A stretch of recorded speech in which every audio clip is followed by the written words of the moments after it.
Bonjour à tous, messieurs, dames, bonjour. Bonjour. On va donc parler du toolkit de la création d'entreprise. Alors vous allez voir, on va un peu déborder, on va pas parler que des outils, mais un peu plus globalement des différentes étapes importantes à respecter, à ne pas oublier, et comment est-ce que les outils peuvent nous aider là-dedans lorsque l'on souhaite créer une entreprise.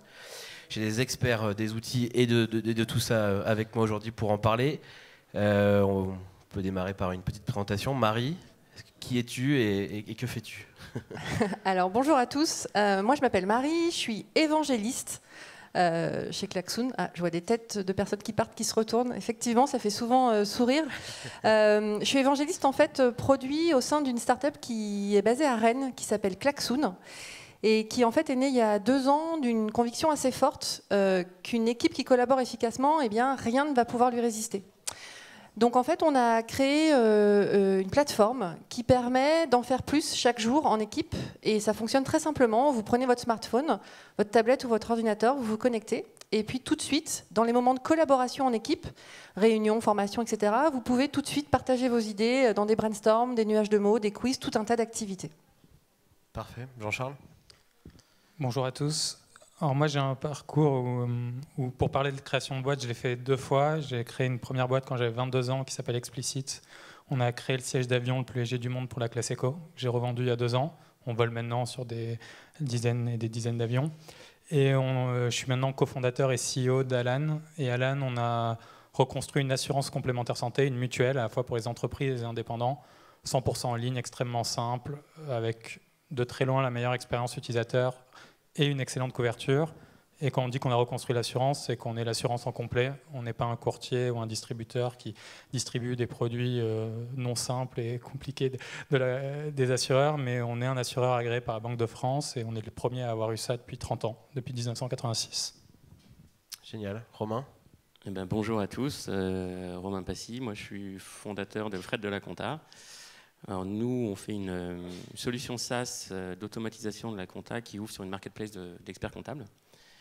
Et on commence à intégrer des produits de financiarisation des données à l'intérieur de notre plateforme. Merci beaucoup.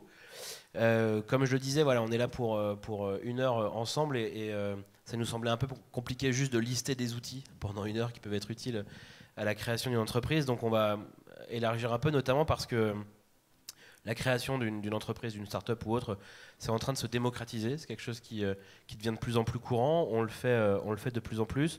Vous l'avez fait tous les deux, messieurs. Toi, Marie, tu n'as pas été dans l'équipe des cofondateurs, mais tu étais là dès le départ, dès le début du projet, parmi les tout premiers collaborateurs.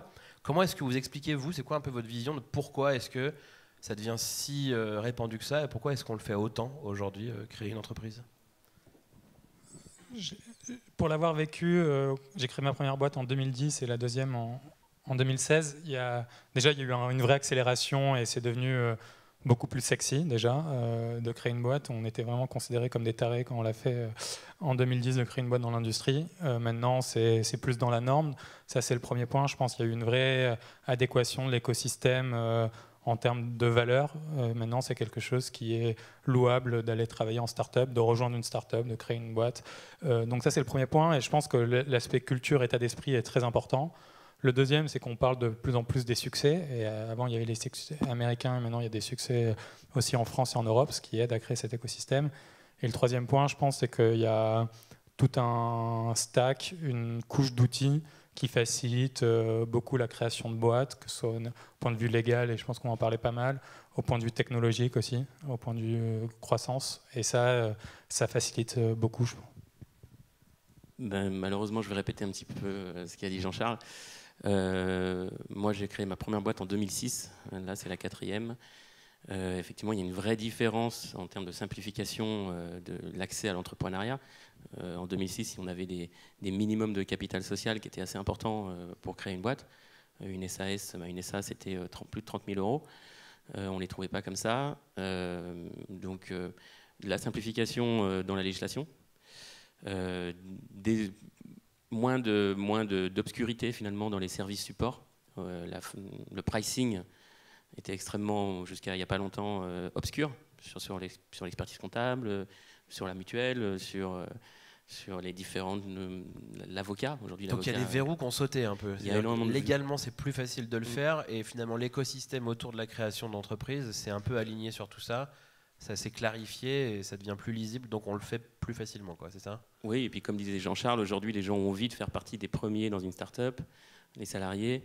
Avant, on avait une boîte, on était 3 ou 4 dans un petit bureau, ça faisait peur à tout le monde. Maintenant, au contraire, les gens ont envie de faire partie d'une aventure, ont envie de choisir leur qualité de travail, même s'ils travaillent beaucoup. Il y a un vrai côté traction sur les jeunes diplômés qu'on n'avait pas avant, aujourd'hui. Ça me fait penser à quelque chose. Moi, donc moi, je viens d'un grand groupe. En fait, j'ai intégré Klaxoon il y a 2 ans quand on commençait. Et en fait, si je me replonge 15 ans en avant, quand je sortais d'école, comme tu dis, en fait, c'était un peu risqué. On avait plus envie d'aller dans un grand groupe à cette époque-là. Et je trouve que, effectivement, je suis d'accord avec toi. Je trouve que l'envie de participer, etc. Pour les salariés qui sont dans les grands groupes ou dans des PME qui ont envie de tenter l'aventure, le pas, il est aussi plus simple en fait. Il est beaucoup plus simple et on a beaucoup plus envie de participer à ces aventures-là et on y va beaucoup plus naturellement. Mais c'est pas moins risqué qu'avant? C'est surtout l'image du coup qui a changé, non? Alors c'est comme un petit peu moins risqué qu'avant parce que il y a eu une démocratisation du financement. Lever des fonds, j'ai levé des fonds en 2007. C'était un business plan de 300 pages avec des forecasts de 70 pages tous les 3 mois. Si on arrivait sur un marché qui n'existait pas, parce que quand on crée un marché, les investisseurs ne comprenaient pas en fait, parce qu'ils voulaient des données de marché. Il n'y avait pas du tout l'écosystème actuel. Donc effectivement, on travaillait sur nos propres deniers, c'était une sortie devant une entrée. C'était quand même beaucoup plus risqué qu'aujourd'hui. On mettait nos biens personnels, la famille, les maisons de la famille. Je veux dire, c'était une autre histoire. Oseo ne marchait pas comme la BPI marche aujourd'hui. Les financements publics. Ouais. Oui. Donc non, il y a moins de risques. Puis aujourd'hui, surtout, on a des gens il y a beaucoup de collectifs pour justement sortir les gens des grands groupes et les amener les talents dans les startups. Il y a des choses comme Lyon, The Family, qui sont là pour amener le mindset à des gens de grands groupes qui ont peur de se lancer. Donc il y a une vraie vulgarisation finalement de ce qu'est une startup, de ce qu'on fait en startup, de comment on travaille. Justement, il y a beaucoup moins de freins, on a beaucoup plus de liberté dans son travail. Ça va beaucoup plus vite. Nous, aujourd'hui, on est au contact de grands groupes, parce qu'on fournit nos prestations sur les grands groupes. C'est très très compliqué, la compliance, le problème de hiérarchie, de prise de décision. Effectivement, le salarié en start-up a beaucoup plus de responsabilités. Il peut prendre des décisions, il peut aller vite, et les gens le voient. Avant, ils ne le voyaient pas. Donc c'est des boulots peut-être qui paraissent plus riches, plus challengeants et donc plus attirants, quoi. Jean-Charles ? Oui, je pense que c'est un petit peu autoréalisateur en fait, dans le sens où le risque va être de plus en plus faible, plus il va y avoir de talents qui vont rentrer dans ce marché-là, plus il va y avoir de succès, de gens qui recréent des boîtes derrière. Quand même, entre la première fois et la deuxième fois, j'imagine entre la première, la deuxième, la troisième et la quatrième, il y a quand même une courbe d'apprentissage qui est assez infinie, qui fait qu'on ne fait pas les mêmes erreurs, qu'on va beaucoup plus vite, qu'on recrute mieux. Donc il y a le temps, il y a le marché qui s'est fluidifié, il y a aussi de plus en plus, je pense, de personnes talentueuses avec de l'expérience dans le système. Et ça, clairement, ça lève du risque. Hein. Ce qui marche et ce qui fait que les boîtes résolvent des problèmes, qu'elles soient un grand groupe ou des petites boîtes, c'est qu'elles ont les meilleures équipes avec la meilleure organisation pour résoudre le bon problème sur le bon marché. Les startups ont maintenant l'accès aux meilleurs talents et je pense que c'est une des grandes forces des startups, même vis-à-vis des grands groupes aujourd'hui, c'est que les meilleurs software engineers vont dans des startups, vont plus dans les grands groupes. Les gens qui sortent d'école, s'ils ont le choix, globalement, privilégieront les startups. Le deuxième point, qui est lié à ça, c'est la culture. Et là, pour reprendre les mots de Romain, je pense qu'il y a vraiment de quoi avoir un coup d'avance sur l'organisation en interne. Et il y a quelques boîtes, et pas mal de boîtes qui réfléchissent en France, dans les startups entre autres, et principalement sur comment être plus efficace, plus flexible, aller plus vite, tout en maintenant des conditions de travail qui sont extraordinaires pour les équipes.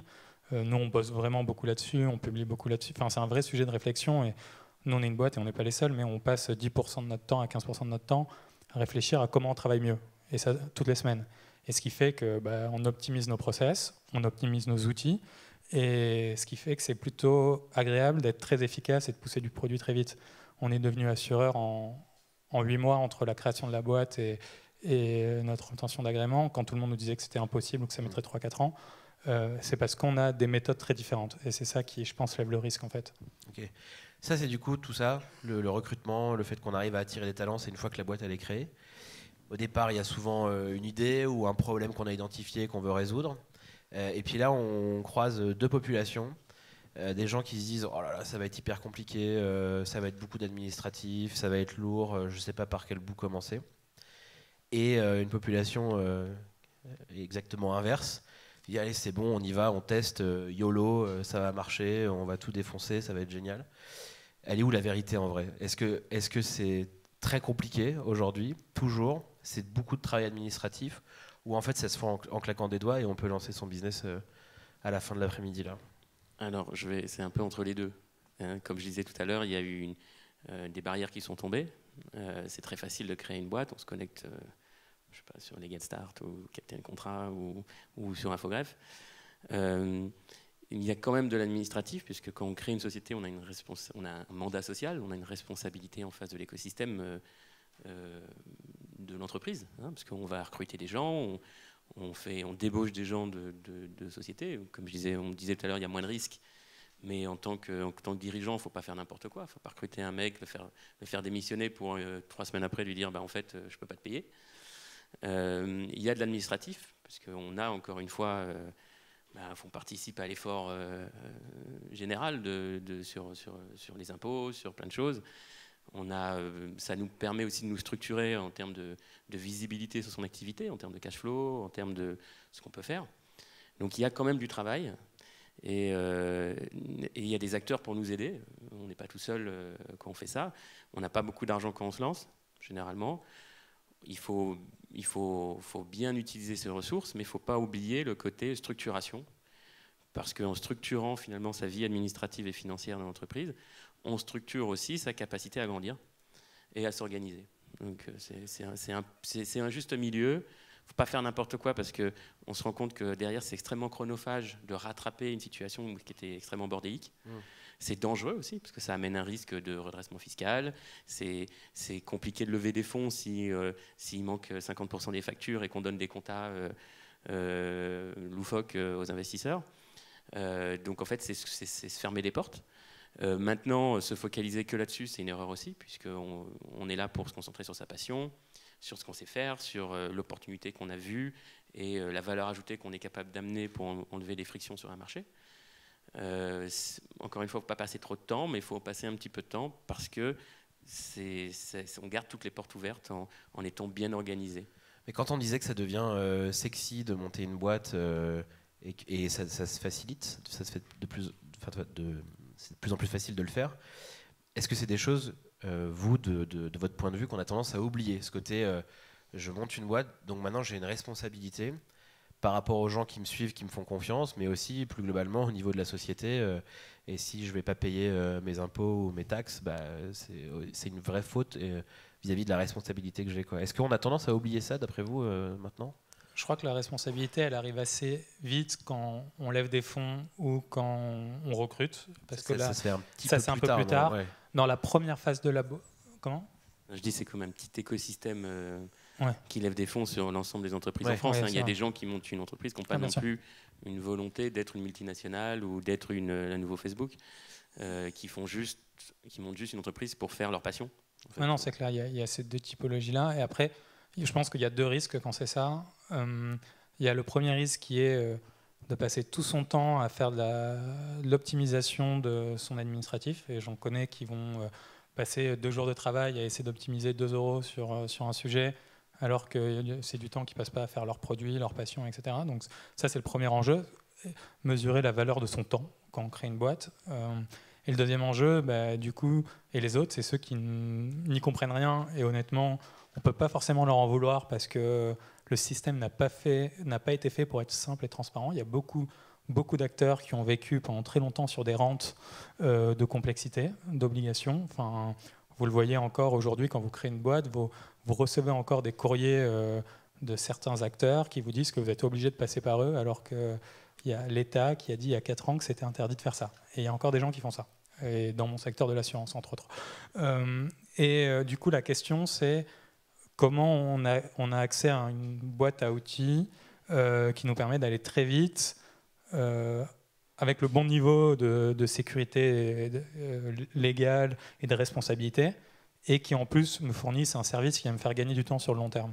Parce que je pense que tout entrepreneur, qu'il ait une boîte où il est tout seul, qu'il soit freelancer, à quelqu'un qui gère une multinationale, la valeur de ce qu'il a, c'est le temps qu'il va dédier aux choses qui rapportent de la valeur à la boîte.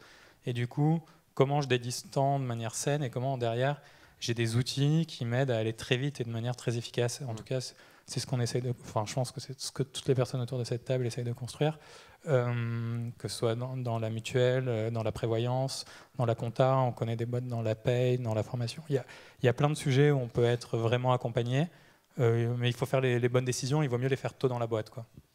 Et la question que je me pose, c'est est-ce qu'il n'y a pas tellement d'outils, c'est tellement facile de le faire là, que c'est à cause de ça qu'on en oublie parfois les responsabilités. Moi, ça m'arrive de temps en temps de croiser dans des événements comme celui-ci, voilà, des gens qui viennent tout juste de lancer leur boîte, qui avaient une idée, qui avaient envie de se lancer, c'est génial. Et parfois, on arrive à, du coup, comment vous avez fait et tout, et en fait, on a pris des statuts sur Internet, c'était réglé. Et donc, voilà, c'est tellement facile de le faire qu'on en oublie des trucs parfois un peu basiques. Et 6 mois après, 8 mois après, en fait, ils se retrouvent avec des vrais problèmes à gérer parce que c'était trop facile de le faire presque finalement. Je réponds aussi à ta question d'avant, puisque nous on voit justement on a des gens qui sont hyper stressés alors qu'il n'y a pas de raison d'être hyper stressé, hein, il faut juste un petit peu d'organisation, et on a des gens qui s'en foutent complètement. Donc le curseur il est pas facile à poser, on le voit pour tout le monde, hein. Les gens se posent des questions parce que comme disait Jean-Charles, il y a eu beaucoup d'obscurantisme qui était finalement une protection finalement d'un business. Donc il faut effectivement regarder son temps, mais il faut aussi valoriser le temps du conseil. Il y a une mauvaise tendance, comme je disais tout à l'heure, on commence généralement avec peu d'argent. Il ne faut pas oublier que la personne qui nous accompagne, qui nous conseille pour que ça se passe bien, pour justement pas se retrouver avec ces effets pervers à 8 mois, à 1 an, il faut comprendre que cette personne, elle valorise son temps aussi, elle nous vend du temps. Et l'outil, c'est une chose, c'est très bien, mais l'outil, ça ne fait pas tout, parce que ça ne va pas nous amener dans la compréhension de la problématique, ça ne va pas nous permettre de tout faire. On a besoin d'être accompagné pour éviter aussi les erreurs. Comme Jean-Charles le disait, on a fait des erreurs, nous, en tant qu'entrepreneurs. On est là aussi pour expliquer à nos clients les erreurs à ne pas commettre. Mais quand on leur explique, ça vaut de l'argent, parce que c'est notre temps. Et il y a beaucoup d'entrepreneurs aujourd'hui, comme ils commencent avec peu d'argent, cherchent la solution la moins chère. Mais ce qu'il faut comprendre, c'est que la solution la moins chère, ce n'est pas la plus qualitative. Donc il faut aussi se dire que l'administratif, ça demande de l'argent. Voilà. Parce que ça évite de faire des erreurs qui coûtent cher sur le moyen terme. Et il faut valoriser finalement le temps de son interlocuteur. Si on paye 50 € ou 30 € de l'heure quelqu'un en face de nous, eh ben, on n'est pas sur des rémunérations où on va avoir quelqu'un d'extrêmement compétent et qui va aller vite. Parce que la problématique aussi des gens pas chers, c'est des gens qui nous font perdre du temps. Oui. Donc ça veut dire qu'au-delà des outils, des services web, etc., qu'on peut utiliser, ou des logiciels, le conseil, l'accompagnement, ça a de la valeur et c'est pas de l'argent perdu, même quand on n'en a pas beaucoup au départ. Ça vaut le coup de s'entourer de ces conseils-là, quoi. Jean-Charles ? Je pense que ça dépend de ce qu'on entend par conseil. Ce qu'il faut, c'est prendre au bon endroit et au bon moment le bon niveau de conseil. Donc clairement, ça ne sert à rien. En gros, moi, ma vision, pour qu'une boîte réussisse, quel que soit le domaine, quelle que soit l'ambition, c'est il faut intégrer le savoir-faire de manière très forte sur son cœur de business. Donc, et il ne faut pas se laisser... Et là, il ne faut pas aller chercher du conseil. Si vous devez développer la meilleure plateforme web, vous devez être un expert de la plateforme web. Si vous sous-traitez ça, in fine, vous êtes perdu, vous n'êtes pas différencié, etc. Si votre valeur elle est ailleurs, ce n'est pas grave de le sous-traiter. Et il y a des sujets, je pense, qui sont la base administrative, et la compta en est un exemple, la paye en est un exemple, les complémentaires santé et prévoyance obligatoire en sont un exemple, où, clairement, aller au fond de l'expertise de ce sujet-là n'a pas vraiment de valeur pour vous et c'est de la sous-optimisation de votre temps. Donc là, aller chercher du conseil des personnes qui savent bien le faire, ça a de la valeur. Le sous-jacent de ça, c'est comment, mais là je parle pour nous en tant que marque, mais c'est comment on crée de la confiance sur la qualité de l'offre qu'on a. Et ça, c'est, je pense, un grand changement de paradigme qui est en train d'intervenir dans tous ces marchés-là, où finalement on y allait par obligation à la fin. Et du coup, je devais choisir un service de comptabilité, je devais choisir un outil de paye, je devais choisir une mutuelle. Et en fait, j'allais à la moins pire de toutes les options à qu'est-ce qu'il y a comme outil qui est là en fait pour m'aider à réussir et qui a une vraie approche produit et de tout ce qu'ils font. Et ça, je pense que c'est une grande chance et ça, c'est une grande chance qu'il y a 2-3 ans, quoi. Ça a vraiment changé là-dessus. Et donc, pour moi, c'est ça le vrai enjeu. Donc, est-ce que le fait qu'il y ait des outils simples font que les gens, pour revenir à ta question initiale, font que les gens se posent moins la question? Je pense pas. Je pense que c'est juste que maintenant, il y a peut-être un mythe de créer la boîte, c'est très simple. Et je pense qu'il ne faut pas non plus faire de l'overkill, quoi. Il faut résoudre les problèmes quand ils sont là et au moment où ils arrivent. Donc, si au début, j'ai rien, je ne vais pas mettre une structure comptable à 4 niveaux de vérification parce que j'ai rien. Mais il faut être en revanche très certain que ça va arriver un moment et être prêt à le faire au bon moment, je pense. Et c'est très bien de bidouiller des trucs dans son coin. Enfin, nous, avant de créer Alan, pendant 5-6 mois, on a travaillé sans statut, sans rien. Et le jour où on a décidé que c'était bon, on a créé la boîte, c'était fait en 3 jours. Nous, c'était un peu atypique, on a levé beaucoup d'argent une semaine après. Mais voilà, il y avait des étapes de la boîte, des étapes où on n'est pas dans le cadre et on le sait. Et juste, on mesure le risque, on comprend le risque. Et une étape où, ça y est, on a passé la barrière, on va faire des recrutements, etc. Et du coup, on rentre dans un cadre légal qui est très clair et très propre. Marie ? Pour compléter du point de vue du coup collaborateur qui a rejoint, je te rejoins en fait quand tu dis sur le côté se focaliser sur sa zone d'excellence et être sûr qu'on la trouve dès le départ, être sûr qu'on arrive à écarter en fait ce qu'on croit être tendance du marché et sur ce qu'on a envie d'aller et qui finalement est pas notre force, c'est pas l'idée initiale que vous, les cofondateurs, vous avez pu avoir et qui du coup, quand on est collaborateur et qu'on a envie de rejoindre l'aventure, et ben on va le sentir, et du coup ça va être un frein en fait du coup à venir faire grossir l'équipe. Et du coup, je trouve que quand effectivement on a passé cette zone d'excellence, en fait, ce que tu disais aussi, ce qui est très important, c'est d'arriver à faire avec. Alors, quand on débute, on est peut-être 1, 2, 3, 4. Nous, quand l'aventure elle a démarré, il y avait, comme on est une start-up, née d'une autre start-up, on avait la chance d'avoir déjà des développeurs. Mais l'équipe, en fait, qui a commencé à structurer le travail autour de Klaxoon, c'était 4-5 personnes. Et en fait, même si effectivement, il faut aller chercher les gens qui vont vous conseiller au dehors, il faut aller pitcher, il faut aller rencontrer les investisseurs, etc. La clé, c'est aussi de se soucier de comment est-ce qu'on va travailler, ce que tu disais tout à l'heure, et comment est-ce qu'en fait on va s'assurer qu'on arrive à prendre soin du collectif que l'on commence à créer, et comment on va s'appuyer sur ce collectif pour du coup aller dans les étapes d'après et aller pouvoir du coup structurer, chercher les marchés, etc. Et donc du coup les gens avec qui on s'entoure et les gens qui vont du coup commencer dans cette aventure-là et qui vont du coup rejoindre après, c'est, en tout cas nous de notre point de vue, c'est vraiment ce qu'il faut soigner en tout cas au début de l'aventure aussi. Alors, on a dit que le conseil, l'équipe, bien s'entourer, etc., c'est quelque chose d'important. Le thème de la table ronde, c'est quand même malgré tout les outils. On en a mentionné très rapidement certains là en discutant depuis le début sur la phase de création d'entreprise. Est-ce qu'on peut revenir un peu sur ces outils pour vous aujourd'hui, tu le disais Jean-Charles, ça fait 2-3 ans qu'il y a des services un peu innovants, faciles à utiliser, pratiques, peut-être pas très cher, en ligne, j'imagine. Est-ce qu'on peut en lister quelques-uns, expliquer un peu comment ça marche? Pourquoi est-ce qu'il faut qu'on s'y intéresse quand on crée une boîte? Je sais pas, le premier service sur lequel je m'inscris demain parce que j'ai une idée, j'ai envie de me lancer, c'est quoi? Romain?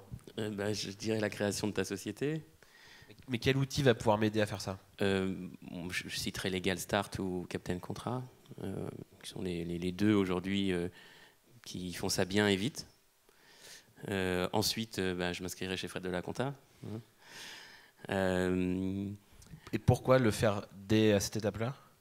De toute façon, au niveau de la compta, c'est un tarif annuel, c'est un bilan, un expert comptable, ils vont un bilan. Donc que tu t'inscrives le jour de ta création ou la veille de ta clôture, tu vas payer le même prix. Donc ça te permet de te structurer, si tu veux, tout au fur et à mesure que tu avances dans ta boîte. Je reviendrai sur l'intérêt de cet outil digital, ça donne aussi de la visibilité sur le marché. Jean-Charles disait tout à l'heure, on allait à la compta par obligation, et on le faisait, on prenait les pages jaunes, on allait voir le comptable d'à côté, ou on demandait à un pote qui était taxidermiste alors qu'on monte une start-up, il est bien ton comptable.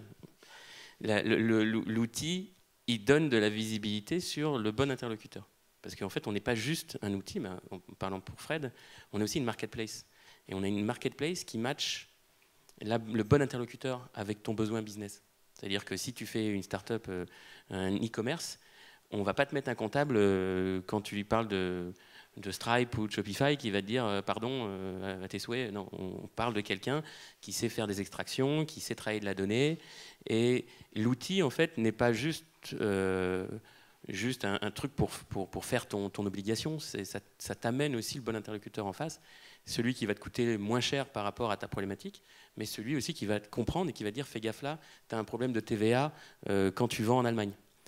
Et c'est pour ça que plus tu le fais tôt, ça coûte pas plus cher, et plus finalement derrière en fait ça te donne des bons points à ton business.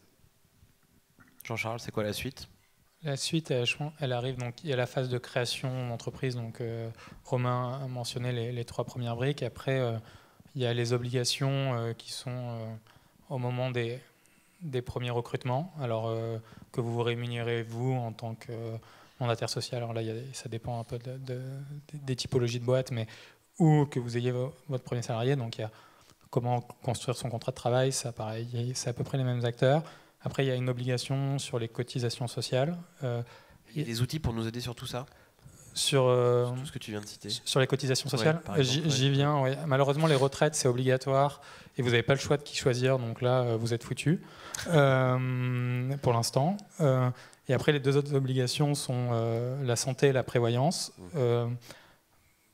Pour le coup, il y a 500 mutuelles sur le marché et assureurs. On pense être les seuls avec Alan, 100% en ligne, avec une expérience utilisateur extraordinaire et dont les utilisateurs, que ce soit les boîtes ou les salariés, disent c'est la première fois que j'aime ma mutuelle. Donc on pense être le bon outil, on s'intègre avec le système de paye, qui est la dernière tranche, donc qui peut être soit un système de paye chez un expert comptable, soit un outil comme Payfit, avec nous, avec lesquels on est intégré. Donc en un clic sur Alan, ça pousse toutes les informations dans Payfit et vice-versa. Donc la dernière étape, c'est la gestion de la paie. Donc, comment, 1, je gère ma compta, 2, comment je gère ma protection sociale obligatoire de l'entreprise, et derrière, comment je gère ma paye et la manière dont je rémunère mes salariés. Ça, c'est la brique vraiment élémentaire de survie. J'en ajouterai une, dont on n'a pas parlé, c'est la banque, peut-être ? Ouais, j'allais y venir, ouais, c'est vrai. Oui. Et sur la banque... là, il y a des nouvelles initiatives. Il y a des boîtes qui existent, et pareil, je ne vais pas citer les grandes banques. Il y a des nouvelles initiatives comme Conto, par exemple, qui sont en train de se lancer sur la banque en ligne. Il y a d'autres boîtes. Donc, comment simplifier ce stack bancaire qui est aussi, honnêtement, assez atroce et invivable. Et cher sans qu'on le voit en plus. C'est ça qui est assez terrible. Ouais. Et ça, c'est vraiment la brique élémentaire administrative. Et après, il y a toutes les briques techno. Et là, ça dépend vraiment de ce que vous faites, mais entre Heroku, Amazon Web Services, en gros, on est passé d'une histoire de l'Internet, je vais aller il y a 15 ans, mais où genre vous voulez construire une plateforme, il fallait quasiment construire vos serveurs, à maintenant, il y a un achat de toute une couche d'infrastructure qui est quand même hyper simple, hyper rapide. Donc, tout de suite, vous pouvez avoir une plateforme en ligne, c'est très simple. Donc, il y a plein d'outils. Pour citer des boîtes françaises, il y a OVH qui peut aider sur des trucs plus simples. Après, il y a nous les outils qu'on utilise en interne, mais ça, on est une boîte très orientée produit et tech. Mais pour mentionner des noms qui s'installent très vite, on a GitHub pour structurer la manière dont on gère notre code. On a Trello pour gérer notre roadmap, donc comment on planifie nos priorités chaque semaine. qui est lié, malheureusement, on l'a encore, mais à Jira, qui est un autre outil pour gérer des sprints en engineering. J'espère que cet outil disparaîtra. Ils sont sur le salon. Et nos amis de Jira, qui ont racheté Trello. Donc, dans tous les cas, ça reste assez lié. Et après, il y a plein de petits outils pour gérer ses to-do, etc. Le web, Google Apps aussi, pour parler du stack, avoir des emails et communiquer en interne, Slack, c'est ces outils-là qui sont installés en quelques minutes et qui font que vous avez une plateforme interne, vous êtes tout de suite super efficace. Marie? Alors, moi, j'ai parlé de nos clients du coup, parce qu'on a aussi les grands groupes qui utilisent Klaxoon. Il y a des milliers d'équipes là, qui utilisent Klaxoon dans plus de 114 pays aujourd'hui. Et c'est vrai que pour plus de la moitié, on a des indépendants. Donc des personnes toutes seules, où ils sont 2-3, des TPE ou des PME. Et en fait, eux font le pas de venir vers nous parce qu'ils y trouvent en fait une solution qui leur permet à la fois de mieux travailler en interne, mais aussi de beaucoup mieux travailler avec leurs clients. Et donc de se dire, je suis en rendez-vous client, je vais commencer à vendre mon produit ou la valeur ajoutée que je peux apporter. Et en fait, en utilisant Klaxoon, ce qu'ils nous en disent, c'est que grâce à ça, ils sont moins dans une relation de prestataire à client que déjà dans une relation en fait de partenaires qui travaillent ensemble, les soutenances qu'ils peuvent faire ou les présentations de leurs produits commerciaux par exemple. Grâce à Klaxoon, ils arrivent à récupérer beaucoup plus de feedback et à se tourner déjà dans une relation de travail. Et donc du coup, même une très très petite entreprise en fait va du coup en pouvant utiliser Klaxoon maximiser en fait la manière dont elle va collaborer avec les gens autour et du coup arriver aussi à aller chercher des marchés qu'elle n'arriverait pas à aller chercher sans ça. Ok. Donc on a cité, tu voulais ajouter quelque chose, Romain? Non? Je voulais revenir sur la création d'entreprises. Ouais. Vas-y. Non, je voulais juste dire qu'il faut bien garder en tête quand même qu'il y a des incompressibles en termes de coûts quand on crée une entreprise et qui sont des coûts qui ne paraissent pas orientés productivité et produits au départ. Comme tu le mentionnais, la banque, quand on est un particulier, la banque c'est gratuit. Quand on est un pro, la banque ça coûte cher. Et finalement, il y a un truc qu'on n'a pas cité, c'est l'assurance responsabilité civile professionnelle, parce que c'est facile de faire un croche-patte à quelqu'un quand on va voir nos premiers clients, et que s'il se casse un bras, le but, c'est ça coûte 70 € par an, mais c'est le genre de petits trucs qu'il faut faire. Et il y a vraiment un petit incompressible de quelques centaines d'euros par mois, et il faut le savoir que voilà. On ne peut pas mettre tout dans Google Ads ou dans les outils, il faut aussi réserver quelques centaines d'euros par mois pour les incompressibles. Administratif, quoi, tout simplement. Ce qui était intéressant, c'est que sur tous ces premiers outils qui peuvent nous aider à aller vite, vraiment sur création, finance, banque, on a cité beaucoup d'outils français. Et puis après, sur des outils plus tech, métier, on est parti chez des Américains. Il y a une tendance legal tech un peu en France. Pourquoi? C'est parce que c'était particulièrement complexe, lourd, cher de monter des boîtes en France et donc il y avait un problème et on a décidé de le résoudre ou... Oui, il y a une vraie spécificité française sur l'administratif. Alors française et sud-européenne, hein, parce que c'est la même chose en Italie, au Portugal, en Grèce. Il y avait une vraie barrière à l'entrée, une vraie complexité, là, qui n'existe pas aux États-Unis, hein, sur les petites boîtes. En fait, elle existait, mais elle n'existe plus depuis déjà longtemps. Et effectivement, on a une vraie disruption aujourd'hui sur le marché français. En parlant de ça, d'ailleurs, on a avec Jean-Charles, on lance la semaine prochaine un label qui est France Legal Tech, qui regroupe ceux dont on parlait, PayFit pour la paye, Conto pour la banque, Alan pour la mutuelle, Fred de la compta, Captain Contrat, tout le toolkit en fait de création d'entreprise à destination des entreprises françaises, mais aussi à destination des entreprises étrangères qui veulent s'installer en France. C'est un pack d'outils. Comment ça marche? Ça se représente comment? C'est un label en fait. Là pour l'instant, c'est un site internet où on trouve tous les outils qui nous permettent de se lancer en France à distance en quelques clics. En gros, on s'est posé la question de si on crée une boîte aujourd'hui, qu'est-ce qu'on ferait pour être le plus efficace, le plus dynamique et avoir les meilleurs outils. Et c'est un peu comme ça qu'on arrivait à cette sélection d'outils où on s'utilise tous un peu tous les uns les autres, ce qui est un cercle de validation interne qui marche bien.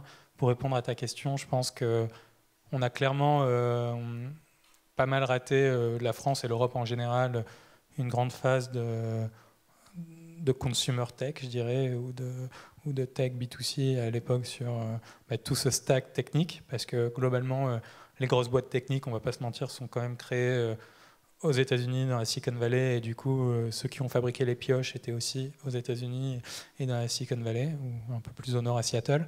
Et là, on a une opportunité, je pense, en Europe, de créer la nouvelle phase des générations d'entreprises qui résolvent des problèmes qui sont encore plus grosses, qui ne touchent pas que la tech, avec des solutions technologiques et produits. Donc c'est assez passionnant d'être ici en Europe pour faire ça aujourd'hui. Sachant qu'il y a, enfin, faut pas se mentir, il y a plein d'initiatives qui sont créées aux États-Unis avec plus ou moins de succès, que sont les Enefits ou les choses comme ça, donc qui réfléchissent à ces problèmes-là, mais qui n'ont pas vraiment su aller en Europe très très bien.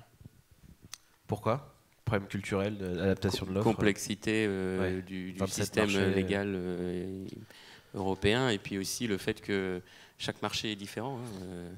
Une fiche de paye en Italie ou des statuts ou un plan comptable italien, c'est pas le plan comptable français. Donc, on est sur une compta d'engagement en Europe. En États-Unis, on est sur une compta de trésorerie. Un PNL, c'est pas du tout la même complexité. Alors il y a un intérêt sur le compta d'engagement, c'est que dès qu'on grandit, on a une meilleure visibilité sur ses encours, sur son recouvrement client, mais en contrepartie, c'est plus de travail et c'est plus onéreux puisque c'est plus de travail. Ok. On a du coup créé sa boîte, on a utilisé tous ces outils français qui marchent très bien et tout roule. On le disait tout à l'heure, maintenant les premiers collaborateurs commencent à arriver dans l'entreprise. Il faut d'abord les attirer, les embaucher, gérer après ces personnes qui arrivent et puis les animer. À la fois sur leur travail pur, mais aussi en interne, animation des équipes, etc.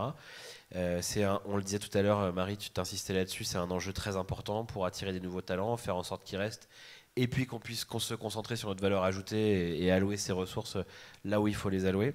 Est-ce que là aussi on peut essayer de lister les quelques outils indispensables, une fois qu'on a dépassé l'étape de création, sur le quotidien, sur les animations, les recrutements, l'animation d'équipe Au-delà, au-delà des outils, je pense qu'il y a aussi des méthodes où au départ, en fait, on a la tête dans le guidon. Ce qu'on recherche, c'est des couteaux suisses. On veut des mecs qui savent tout faire. Et quand on grandit, il faut faire attention à ce quand l'équipe grandit, il faut aussi augmenter la qualité de ce qu'on délivre aux clients.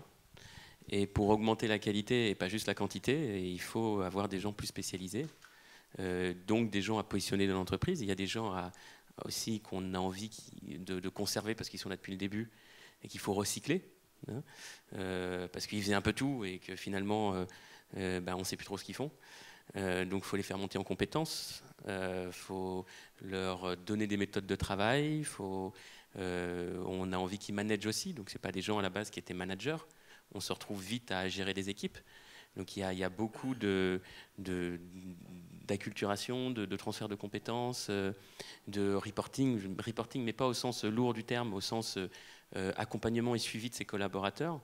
Nous, en tant que dirigeants, on doit aussi se poser pas mal de questions sur la façon dont on manage et qu'on lead notre équipe, qu'on incentive notre équipe. Parce que derrière, c'est ce qui va attirer aussi les talents, ce qui va attirer les gens qui viennent en entretien et qui voient l'ambiance. Il y a un truc qui est très important à faire quand on commence à avoir les premiers salariés, c'est faire un manifesto interne. Travailler sur les valeurs de la boîte. On parlait tout à l'heure du client qui devient un partenaire, mais il ne faut pas oublier qu'en interne dans l'entreprise, nos collègues sont des clients internes. Et qu'il y a aussi un respect de notre collègue, il y a un partage de valeurs qui fait que derrière on arrive à faire que tout le monde va dans la même direction. Il y a un partage des fondateurs de la vision, parce que c'est vrai que nous, on a tout dans la tête. On sait où on va être dans 3 ans, on sait exactement ce qu'on veut faire. C'est pas forcément hyper clair pour le développeur qui est sur sa branche à lui, dans son coin. C'est pas facile à transmettre au quotidien. C'est pas facile parce qu'on est encore quand on grandit vite, il y a des priorisations en fonction d'opportunités. L'expliquer à l'équipe aussi pour qu'elle comprenne que parfois ça fait un peu ça. C'est vraiment des problématiques de management d'hypercroissance qui sont difficiles à gérer et il faut bien les appréhender dès le départ. Et le manifesto qu'on laisse faire aux gens pour dire c'est quoi quand tu viens bosser chez moi, ça veut dire quoi pour toi, c'est quoi nos valeurs, qu'est-ce que tu viens chercher, Qu'est-ce que tu vas promouvoir en interne? Parce que c'est aussi l'évangélisation de notre boîte à l'extérieur aussi, parce que ces gens-là, ils vont parler, ils vont faire la notoriété de la boîte. On va faire de la réassurance aussi sur, on est petit, on gère les données financières d'une entreprise. C'est aussi montrer quelles sont nos valeurs. On n'est pas des escrocs, on ne va pas utiliser vos data, on va faire attention à vos données. Et ça, c'est poussé par l'équipe, c'est pas la vision du dirigeant ou du fondateur. C'est toute l'équipe qu'il faut intégrer dans cette vision. Et le manifesto, c'est un super exercice dès le début, dès qu'on a les premiers, parce qu'un manifesto, il évolue. Dès qu'on rajoute des gens, on leur demande de repasser dessus, on refait une petite session de travail, et le manifesto évolue, et après on le fait signer au nouveau, un peu comme une charte. Et ça, c'est très facile à faire. Très facile.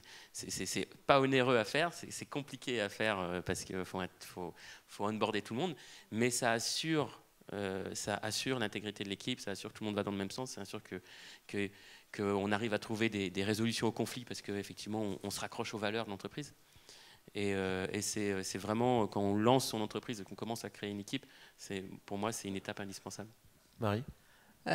Pour illustrer du coup avec 2-3 points qu'on a pu mettre en place chez Klaxoon, parce que l'hypercroissance c'est la même chose.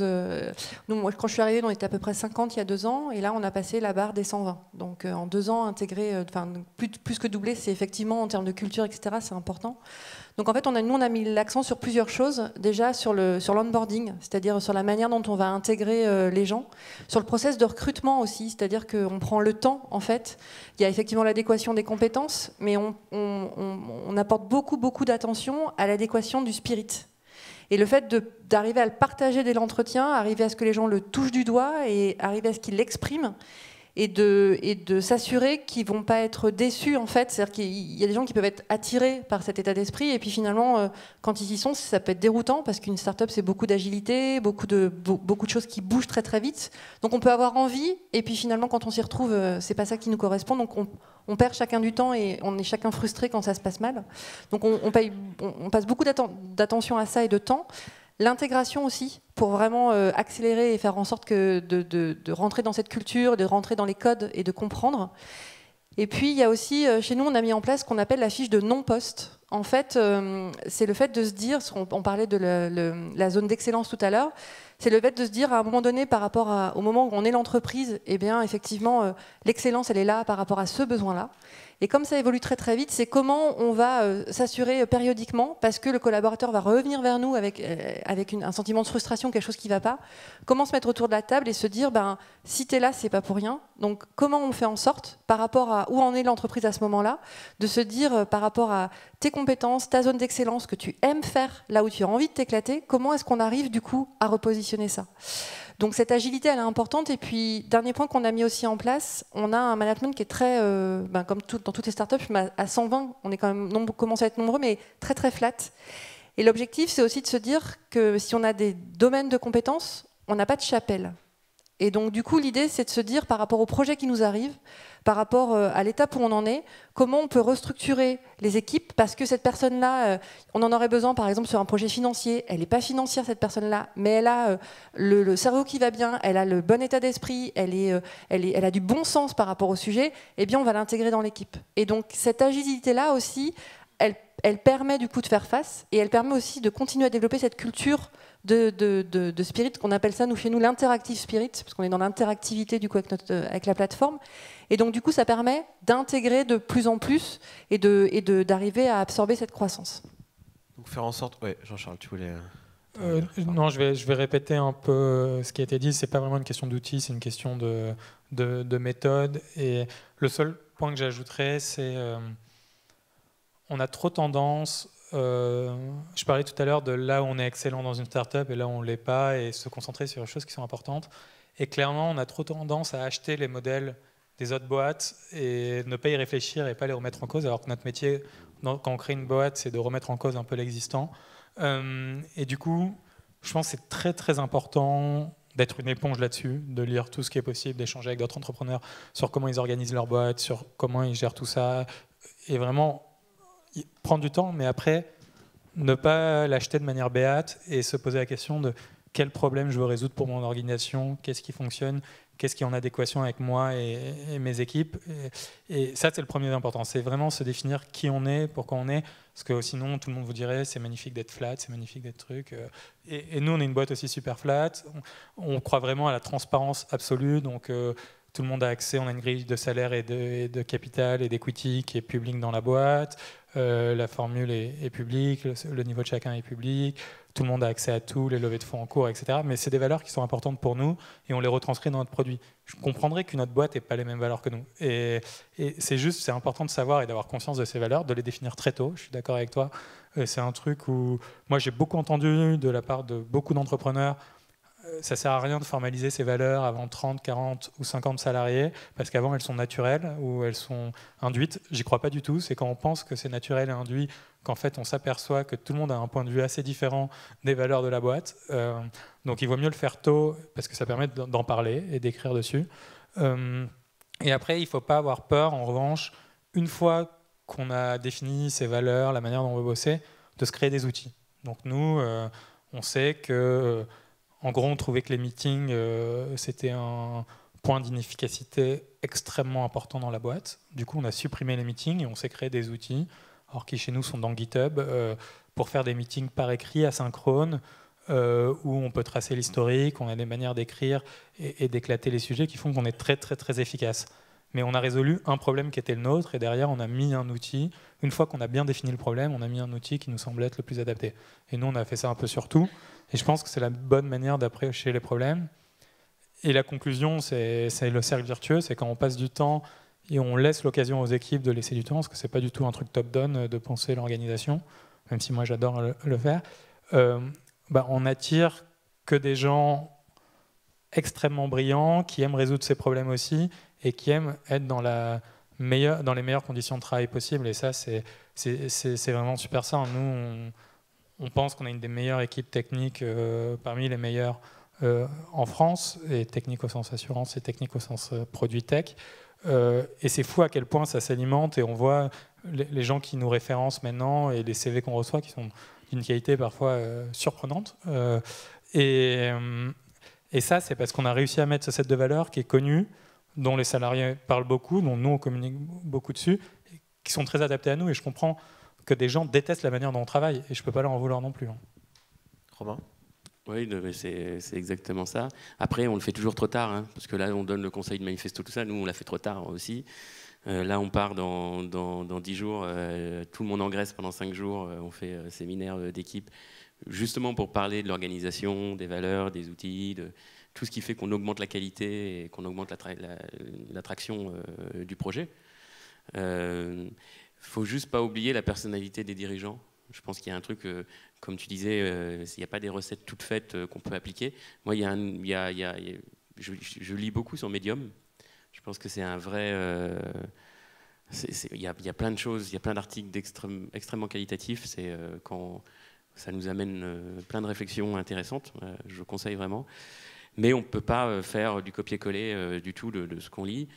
Moi, je sais que j'ai une personnalité telle qu'elle est. Je ne vais pas me changer.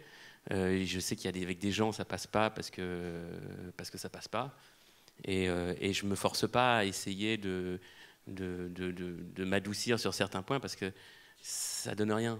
Il y a un moment où le naturel revient en courant et que de toute façon, ça clash. Donc il faut faire attention aussi. Il y a la culture d'entreprise de tout le monde, mais il y a aussi la personnalité du porteur de projet qui pèse pas mal dans la balance, quoi. C'est souvent lui, le porteur de projet, lui ou elle, d'ailleurs, qui justement porte cette vision et qui doit la diffuser en interne et faire en sorte que les gens se l'approprient et soient bien alignés avec cette vision. Je vais me permettre de proposer un outil aussi du coup pour ça qu'on utilise nous chez iAdvise maintenant qu'on est 200 et on avait ce problème d'alignement des gens qui se disaient ok moi je fais ça mais à quoi ça sert en fait dans l'organisation un peu générale et pour atteindre la vision. On utilise une méthode qui s'appelle OKR qui est assez classique, mais on a un outil du coup pour les piloter qui s'appelle Lattice et où en fait on a l'arbre un peu de chaque objectif que chaque personne dans l'entreprise doit atteindre et les résultats clés à atteindre pour pouvoir débloquer cet objectif, quoi, en gros. Donc on a le l'objectif ultime de l'entreprise, puis après c'est un arbre, et en fait on voit où sont nos objectifs à nous à atteindre dans cet arbre, et on a accès à tout ce que les autres font en interne, et qui participent aussi de la réussite de l'entreprise. Donc c'est un bon outil qui est un peu au quotidien chez nous, et je ne sais pas si vous êtes déjà équipé de ce genre d'outil pour suivre un peu l'atteinte d'objectifs et l'alignement des collaborateurs chez vous. Mais en tout cas, chez nous, c'est un outil qui fonctionne bien et qui est bien adopté par les équipes. Juste pour préciser, OKR, c'est Objectives and Key Results, qui est un truc qui a été inventé chez Intel et qui a été pas mal démocratisé chez Google. Donc par exemple, c'est tiens, je vais lancer Gmail en novembre prochain et j'aurai 1 million d'utilisateurs en décembre. Ça, c'est un OKR que vous pouvez vous fixer. Nous, on utilise Trello pour ça, avec la roadmap de toute la boîte et les objectifs de chacun qui sont pilotés à la semaine. Donc ça, c'est une méthode qu'on a, parce qu'on croit qu'on doit shipper du produit toutes les semaines, donc il faut piloter à la semaine. Mais voilà. Marie ? Nous, du coup, on utilise évidemment Klaxoon. Ce qu'on fait beaucoup, en fait, c'est le partage un petit peu comme ce que tu disais, on partage beaucoup, peut-être pas dans des meetings. Alors, nous, on a aussi beaucoup réduit le format des meetings très courts, très daily, etc. Après, chacun le fait, comme tu dis, par rapport à sa culture. Ce qui est important aussi pour nous, c'est parce qu'on pense que les équipes efficaces, elles font ça, les équipes qui prennent du plaisir aussi à collaborer ensemble, et ça, c'est vachement important. C'est le fait de partager beaucoup quotidiennement. Et donc du coup, c'est le fait de rendre ça visible, de se dire j'ai fait une vente, je la célèbre, je la partage, je communique dessus. Et donc en fait, c'est aussi quand on est collaborateur et qu'on voit un succès de quelqu'un qui est en train de travailler sur quelque chose, c'est de le mettre en avant et donc du coup de travailler ce collectif, de travailler la manière dont on va pouvoir le célébrer, le partager. Et ça fait en sorte effectivement de faciliter le travail collaboratif entre tous. Mais nous, c'est un vrai chantier en ce moment. On a eu la tête dans le guidon pendant 1 an. Pareil, on est passé de 3 à 20 en 1 an. Et c'est un petit peu... C'était vraiment... C'était le bazar, je le dis, hein, on n'est pas parfait. C'est un vrai chantier. C'est d'où le séminaire, d'où les réflexions, d'où l'accompagnement par un consultant, d'où pas mal de choses qui font que les entretiens individuels avec chacun pour voir comment les gens se positionnent sur la vision, sur l'équipe, sur ce qu'ils ont envie de faire, où est-ce qu'ils veulent être dans 3 ans, comment ils voient la boîte. C'est des questions finalement très basiques, mais quand on fait un canevas après avec toutes les réponses, on se dit mais oh là, il y a des divergences hyper importantes. Encore une fois, je pense qu'il faut prendre le temps dès le départ de le faire. Maintenant, c'est pas facile, hein. On a des pressions financières au début quand on se lance, on a des pressions de livrables, et quand on n'est pas nombreux, la simplicité, c'est de toute façon on travaille tous autour de la même table et les process, ils sont pas nécessaires. Quand on grandit, ils deviennent nécessaires et souvent on les met en place un peu trop tard. Voilà, donc chez nous on se rattrape là. Je pense que ça va être bon pour l'été. Avant de laisser quelques minutes pour poser des questions, parce que j'imagine que les gens qui sont dans cette salle étaient intéressés par des outils pour répondre à certains de leurs problèmes, et si on peut les aider, il faut qu'on essaie de le faire. Je voulais savoir si pour vous il y avait un peu un trou dans la raquette. Est-ce que vous vous êtes dit, là on a vraiment eu une difficulté, ça a été lourd à mettre en place quand on a créé la boîte, quand on a dû animer des équipes, et un outil un peu malin, un peu simple pour faire ça, ça nous aurait quand même bien aidé. Est-ce qu'il y a des choses qui manquent encore sur le marché aujourd'hui ? Pour moi, c'est le côté financement, hein. C'est toujours très difficile de se financer. Ça reste une grande partie du temps du chef d'entreprise, et c'est vraiment dommage parce qu'on a envie de rester dans notre produit. Mais il faut aller chercher des sous. On pitch toujours la même chose aux mêmes gens. On s'améliore, hein, mais on essaye de trouver les mots-clés qui font bouger l'interlocuteur. C'est énormément de temps. Je pense que ça, c'est vraiment le trou dans la raquette aujourd'hui. Nous, on essaye de le résoudre à long terme chez Fred, parce que en fait, le but de Fred, c'est aussi de dire demain, c'est partager mes données financières avec des investisseurs. Donc, c'est un vrai objectif qu'on a.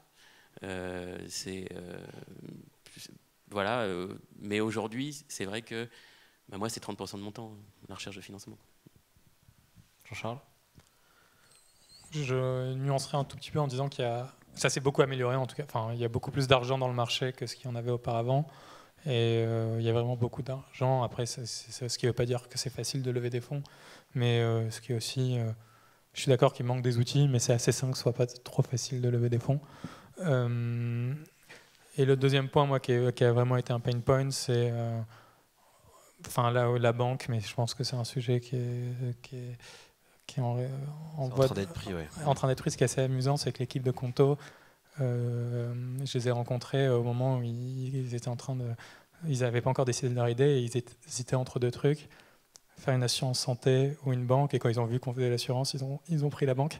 Ils se sont partagés le marché, quoi. Et du coup, là-dessus, c'était un vrai pain point. Après, les trous dans la raquette, je pense qu'ils évoluent dans l'histoire de la boîte. Je crois qu'il y a encore beaucoup de gens qui, quand vous avez des plateformes SaaS, multi-pays, multi-devises, pour aller piloter vos paiements, c'est un enfer. Pour aller faire du suivi client, c'est un enfer.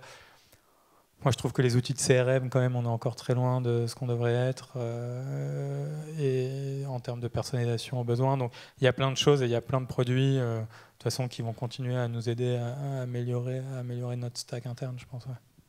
Marie ? Je te rejoins sur les outils. Nous, on a la chance d'avoir, comme chez vous, une grosse population de développeurs. Donc c'est vrai, quand il y a des trous dans la raquette, notamment sur des outils commerciaux, des outils de pilotage de la relation client, on va avoir tendance du coup à créer nos propres outils pour coller à la culture d'entreprise, à la manière dont on travaille et dont on veut travailler, impulser d'autres manières de faire, ce que tu disais tout à l'heure. Et un autre, par rapport à la maturité où on en est nous, je dirais qu'il y a aussi l'enjeu du recrutement.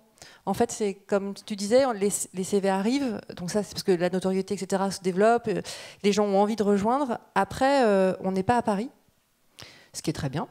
Moi j'en reviens, donc je suis très contente d'être là. Mais il y a aussi le fait de faire venir, en fait. Et donc, il y a, sur certains postes, il y a des postes qui se trouvent très facilement, puis il y a des postes plus spécifiques où on a une valeur à vraiment apporter, donc on va se creuser. Donc l'enjeu ensuite, il va de trouver des nouveaux canaux pour se faire connaître, nouveaux canaux pour chercher, etc. Donc quand on est à un certain stade, cet enjeu-là, il est aussi important pour nous. Romain ? Non, je reviens sur l'accès au financement. Je ne parlais pas juste de la levée de fonds, parce qu'il y a... Je pense que les boîtes qui lèvent des fonds, c'est quand même c'est extrêmement minime. C'est l'accès au crédit bancaire qui est compliqué aujourd'hui quand on lance une entreprise. La recette de grand-mère des 3 derniers bilans, c'est vraiment, ça n'a aucun sens aujourd'hui avec les données, avec le fait qu'on a de la donnée en temps réel. Nous, on essaye de faire de l'acculturation des banques justement sur le fait qu'une boîte qui a 7-8 mois avec des datas en temps réel, avec des bonnes datas, eh ben, on doit être capable de financer. Et qu'on n'attend pas 3 bilans, parce que de toute façon, en plus, ils sont tous pipés, et que si on ne le sait pas au départ, eh ben, de toute façon, on perd 3 ans. Mais c'est vraiment là où c'est difficile. Et finalement, la deuxième problématique, c'est la gestion du personnel, c'est le recrutement. C'est les 2 grandes problématiques, je pense, de l'entrepreneur lambda. Parce que, encore une fois, comme le disait, toutes les boîtes ne sont pas à Paris. Moi, j'ai fait 7 ans de conseil avant où j'allais dans des bleds paumés. Le recrutement est une vraie problématique, garder les compétences en interne, le partage du savoir, attirer les bonnes personnes. Devenir assistante sociale, parce que moi dans ma première boîte, j'étais assistante sociale. J'avais une boîte avec du personnel. Là, on a des boîtes de tech, donc on a des gens diplômés. On a des gens, je veux dire, qui ont des têtes bien faites.